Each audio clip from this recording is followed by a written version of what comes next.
اور فرمایا کہ لوگ نشے میں نظر آئیں گے لیکن نشے میں نہیں ہوں گے. اتنا خطرناک زلزلہ. اسی نقشے کو اللہ تعالیٰ نے قرآن کریم کے اندر ایک دوسری جگہ پہ بیان فرمایا. اذا الشمس کورت، جب سورج کو لپیٹ لیا جائے گا. سورج کو لپیٹ دیا جائے گا. سورج کو دیکھتے ہیں آپ کتنی اونچائی پر ہے، کتنی بلندی پر ہے، کتنا بڑا ہے. ہماری زمین سے بھی کئی لاکھ گنا بڑا ہے سورج. اور اس کے بارے میں فرمایا جب سورج کو لپیٹ لیا جائے گا، اذا الشمس کورت، قیامت جب قائم ہوگی تو سورج کو لپیٹ دیا جائے گا. وَإِذَا النُّجُومُ انْكَدَرَتْ، اور یہ جو ستاروں کو تم دیکھتے ہو جو آسمانوں پر ٹمٹما رہے ہیں، بڑے خوبصورت نظر آتے ہیں، یہ جو جگمگا رہے ہیں بڑے خوبصورت نظر آتے ہیں. کوئی چھوٹا ستارہ ہے، کوئی بڑا ستارہ ہے، کوئی دور پر ہے، کوئی پاس میں نظر آ رہا ہے. فرمایا وَإِذَا النُّجُومُ انْكَدَرَتْ، یہ لاکھوں کی تعداد میں جو ستارے تمہیں نظر آ رہے ہیں، وَإِذَا النُّجُومُ انْكَدَرَتْ، سارے کے سارے بے نور کر دیے جائیں گے، روشنی ان کی چھین لی جائے گی.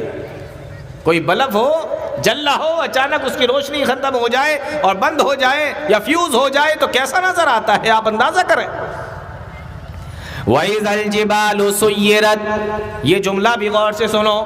فرمایا وَإِذَا الْجِبَالُ سُيِّرَتْ، اور پہاڑوں کو چلا دیا جائے گا. اے اللہ یہ پہاڑوں کو کیسے چلایا جائے گا؟ ہم بھی تو چلتے ہیں نا، آپ بھی چلتے ہیں، ہم بھی چلتے ہیں، لیکن پہاڑ کیسے چلیں گے؟ ہم تو یہ دیکھتے ہیں کہ پہاڑ تو اپنی جگہ پر گڑے ہوئے ہیں، اور ایسے گڑے ہوئے ہیں وَالْجِبَالَ أَوْتَادًا، جیسے ہم کھوٹا گاڑتے ہیں اس طریقے سے پہاڑ اپنی جگہ پر گڑے ہوئے ہیں. تو پہاڑ کیسے چلیں گے؟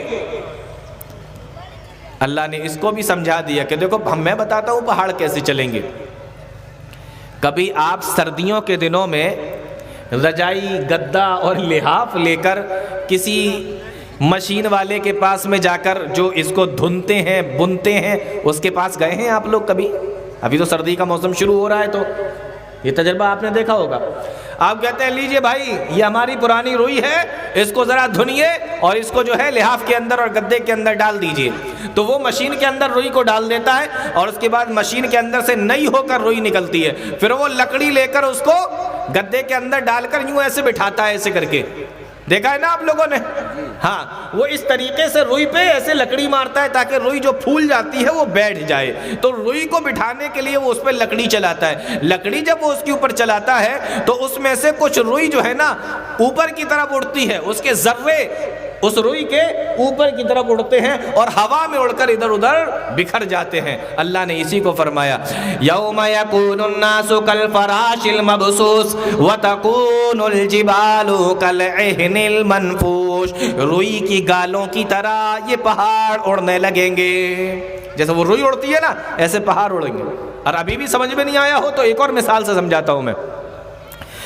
کبھی آندھی اور طوفان کے دنوں میں آپ نے دیکھا ہوگا کہ چھوٹے موٹے کاغذ، ٹکڑے، پولیتھین، اس طریقے کی چیزیں نا ہوا میں ادھر سے ادھر اڑتی پھرتی ہیں. جب تیز ہوا ہوتی ہے تو سڑک پر اگر کچھ اس طریقے سے کوڑا کرکٹ پڑا ہوا ہو ہلکا پھلکا تو وہ آندھی کے ساتھ میں اڑتا پھرتا ہے. کبھی ادھر سے کاغذ اڑتا ہوا آ رہا ہے، ادھر سے پولیتھین اڑتی ہوئی آ رہی ہے، ادھر سے کچھ اور اڑتا ہوا آ رہا ہے. تو یہ ہلکی پھلکی چیزیں اڑتی پھرتی ہیں ادھر سے ادھر. اللہ فرماتا ہے قیامت کا منظر اتنا خطرناک ہوگا. جس طریقے سے آندھی طوفان کے دنوں میں یہ تمام چیزیں اڑتی ہیں یا وہ روئی کی تمام چیزیں اڑتی ہیں، اللہ فرماتا ہے وَإِذَا الْجِبَالُ سُيِّرَتْ، قیامت کے دن پہاڑ ایسے اڑتے پھریں گے، پہاڑ ایسے اڑیں گے. إِنَّ زَلْزَلَةَ السَّاعَةِ شَيْءٌ عَظِيمٌ، قیامت کا زلزلہ بہت خطرناک چیز ہے، بہت بڑی چیز ہے. وَإِذَا الْجِبَالُ سُيِّرَتْ وَإِذَا الْعِشَارُ عُطِّلَتْ، اور 10 ماہ کی حاملہ اونٹنیوں کو چھوڑ دیا جائے گا.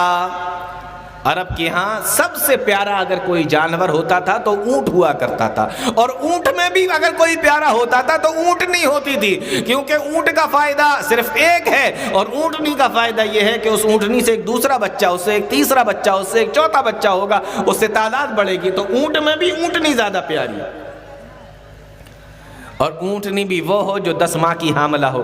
ارے آپ اپنے یہاں دیکھیں نا، اگر کسی نے اپنے گھر پہ بکری پال رکھی ہو، بھینس پال رکھی ہو یا گائے پال رکھی ہو اور وہ حاملہ ہو اور قریب ہے کہ وہ گائے بکری یا وہ بھینس بیاہنے والی ہے، بچہ دینے والی ہے، بچہ جننے والی ہے، تو آپ اس کا کتنا خیال کرتے ہیں؟ کرتے ہیں کہ نہیں کرتے ہیں؟ آپ لوگوں سے بہتر کون سمجھ سکتا ہے کتنا خیال کرتے ہیں اس کا؟ تو عرب کے لوگ اونٹنی کا بھی ایسے ہی بڑا خیال کرتے تھے۔ قرآن کہتا ہے وَإِذَا الْعِشَارُ عُطِّلَتْ، 10 ماہ کی حاملہ اونٹنیوں کو چھوڑ دیا جائے گا، جہاں چاہیں جائیں، ہمیں خود اپنی فکر ہے، ان جانوروں کی ہمیں کوئی فکر نہیں۔ یہ قیامت کا منظر ہوگا۔ وَإِذَا الْعِشَارُ عُطِّلَتْ وَإِذَا الْوُحُوشُ حُشِرَتْ، اور درندوں کو اکٹھا کر دیا جائے گا۔ ابھی درندے کہاں ہیں؟ جنگلوں کے اندر ہیں، لیکن اس وقت جنگل بھی سارے خالی ہو جائیں گے، درندے اور انسان سب ایک جگہ اکٹھے ہو جائیں گے، لیکن نہ یہ اس پہ حملہ کر رہا ہے نہ یہ اس کو مار رہا ہے۔ کیوں؟ کیونکہ قیامت کا زلزلہ اتنی خطرناک چیز ہے کہ انسان اپنی زندگی کے بارے میں سوچ رہا ہے، اور یہ درندے جو انسان کو دیکھے تو فوراً کھا جائیں، یہ اپنی زندگی کے بارے میں سوچ رہے ہیں۔ کب ہوگا یہ؟ ان زلزلۃ الساعۃ شیء عظیم، قیامت کا زلزلہ ہے اتنی خطرناک چیز۔ وَإِذَا الْعِشَارُ عُطِّلَتْ وَإِذَا الْوُحُوشُ حُشِرَتْ وَإِذَا الْبِحَارُ سُجِّرَتْ، اور یہ جو سمندر تم دیکھ رہے ہو، پوری زمین کے اندر 70 حصہ پانی ہے اور 30 حصہ خشکی ہے جس پہ ہم انسان رہتے ہیں۔ یہ 70 حصہ جو پانی کا ہے، یہ پورا کا پورا پانی، وَإِذَا الْبِحَارُ سُجِّرَتْ، یہ سارا کا سارا بھڑکا دیا جائے گا، اس کے اندر آگ لگا دی جائے گی۔ اللہ رب العالمین نے یہ نقشہ کھینچا ہے قرآن کریم کے۔ وَإِذَا الْبِحَارُ سُجِّرَتْ وَإِذَا النُّفُوسُ زُوِّجَتْ، اور روح کو جب جسموں سے ملا دیا جائے گا، وَإِذَا الْمَوْءُودَةُ سُئِلَتْ بِأَيِّ ذَنبٍ قُتِلَتْ، اور زندہ درگور کی ہوئی لڑکی سے سوال کیا جائے گا کہ تجھے کس گناہ کی وجہ سے تجھے زندہ دفن کر دیا گیا۔ وَإِذَا الصُّحُفُ نُشِرَتْ، اور وہی وہ دن ہوگا جس دن نامہ اعمال کو کھول دیا جائے گا۔ وَإِذَا السَّمَاءُ كُشِطَتْ، اور اسی دن آسمان کی کھال کو کھینچ لیا جائے گا۔ وَإِذَا الْجَحِيمُ سُعِّرَتْ، اور اسی دن جہنم کو بھی بھڑکا دیا جائے گا۔ وَإِذَا الْجَنَّةُ أُزْلِفَتْ، اور جنت کو بھی قریب کر دیا جائے گا۔ کب ہوگا؟ جس دن قیامت قائم ہوگی۔ اللہ فرماتا ہے عَلِمَتْ نَفْسٌ مَّا أَحْضَرَتْ، ہر انسان جان لے گا، اس دن دیکھ لے گا کہ اس نے آگے آنے والے دن کے لیے کیا بھیج رکھا ہے۔ اس دن سوچے گا کہ میں نے آج کے لیے کیا عمل کیے تھے دنیا کے اندر۔ سنو مسلمانوں بہت غور سے، آج نہیں سمجھ میں آ رہا ہوگا تمہارے، لیکن جب یہ سارا منظر اپنی آنکھوں سے دیکھے گا، علمت نفس ما احضرت، میں نے آنے والے دن کے لیے، اس دن کے لیے میں نے کیا تیاری کی تھی، اس دن کے لیے میں نے کیا بھیج رکھا تھا، اس دن کے لیے میں نے کیا کیا تھا، اس دن اس کے سمجھ میں آئے گا۔ علمت نفس ما احضرت، ہائے ہم نے کیا تیاری کی، ہم نے کیا، یہی وہ قیامت کا دن ہے، اسی کے بارے میں بیان کیا جاتا تھا۔ قرآن نے اس کا ایک اور جگہ پہ بیان کیا، فرمایا وَنُفِخَ فِي الصُّورِ فَصَعِقَ مَن فِي السَّمَاوَاتِ وَمَن فِي الْأَرْضِ۔ دیکھو غور سے سنو، یہ قیامت کا منظر ہے۔ کیا ہوگا؟ اسرافیل علیہ السلام، حدیث کے اندر آتا ہے کہ اللہ تعالیٰ نے جب سے اسرافیل علیہ السلام کو بنایا ہے، سور کیا چیز ہوتی ہے؟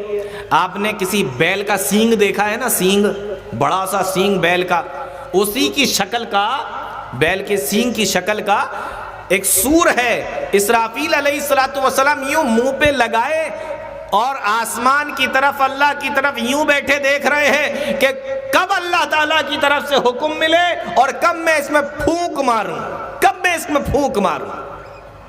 جب سے بنایا، جب سے یوں بیٹھے ہیں کہ بس اللہ کا حکم ملے اور میں اس میں پھونک ماروں۔ قرآن کہتا ہے کہ جب اس میں پھونک مارا جائے گا نا، جب اللہ کی طرف سے آرڈر ہوگا اسرافیل چلو لگاؤ اس کے اندر پھونک، مارو اس کے اندر پھونک، تو قرآن کہتا ہے فَصَعِقَ مَن فِي السَّمَاوَاتِ وَمَن فِي الْأَرْضِ إِلَّا مَن شَاءَ اللَّهُ، جو کچھ زمین اور آسمان کے اندر ہے سارے کے سارے بے ہوش ہو کے گر جائیں گے۔ جیسی پھونک پڑے گی، کتنی خطرناک وہ پھونک ہوگی، کس قدر اس کے اندر سے ہیبت ناک آواز نکلے گی کہ یہ سارا منظر ہمارے سامنے آ جائے گا، اور جتنے بھی لوگ ہوں گے سارے کے سارے بے ہوش ہو جائیں گے، سب مر جائیں گے سب۔ آگے اللہ فرماتا ہے ثم نفخ فیہ اخری فاذا ھم قیام ینظرون، دوبارہ سے اللہ تعالیٰ پھر اسرافیل کو حکم دے گا پھر سے اس کے اندر پھونک مارو۔ جب دوبارہ سے اس کے اندر پھونک ماری جائے گی ثم نفخ فیہ اخری فاذا ھم قیام ینظرون، تو جتنے بھی لوگ مرے ہوں گے سب زندہ ہونے لگیں گے، سب زندہ ہو جائیں گے، زندہ ہو کر سب کھڑے ہو جائیں گے، یہاں تک کہ جو لوگ اپنی قبروں کے اندر ہوں گے، یا جن کو جانوروں نے کھا لیا ہوگا، یا جو ہوا میں راکھ بن کر اڑ گئے ہوں گے، یا جو سمندر کے اندر بہ گئے ہوں گے، سارے کے سارے لوگ اپنی اپنی جگہ سے نکل کر کھڑے ہو جائیں گے۔ کس طریقے سے کھڑے ہوں گے؟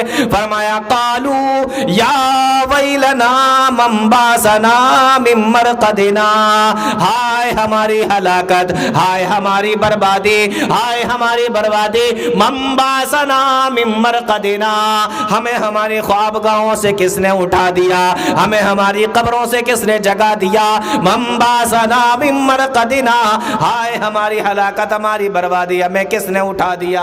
اٹھیں گے جب قبروں میں سے تو پورے قیامت کا جب منظر دیکھیں گے فوراً سمجھ جائیں گے اور کہیں گے ھذا ما وعد الرحمن وصدق المرسلون، یہی ہے وہ دن جس کا رحمان نے ہم سے وعدہ کیا تھا اور واقعی رسول سچ کہا کرتے تھے، یہی وہ دن ہے۔ یا ویلنا من بعثنا من مرقدنا، ہائے ہماری ہلاکت، ہائے ہماری بربادی، آج ہمیں کس نے اٹھا دیا۔ قیامت کا معاملہ، ہمارا معاملہ کیا ہے؟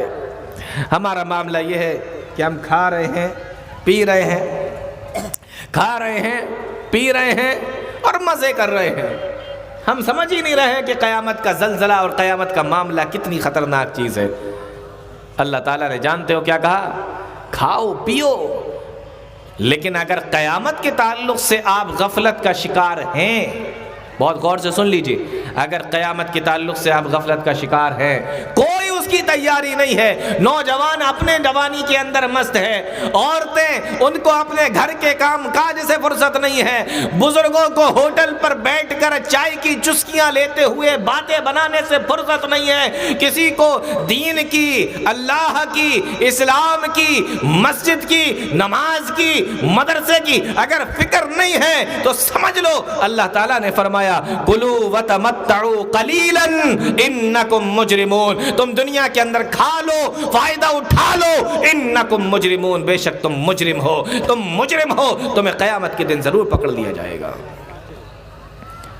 معاملہ آسان نہیں ہے میرے بھائیوں، یہ قیامت کا ہلکا سا جو منظر تھا وہ میں نے آپ لوگوں کے سامنے کھینچا ہے۔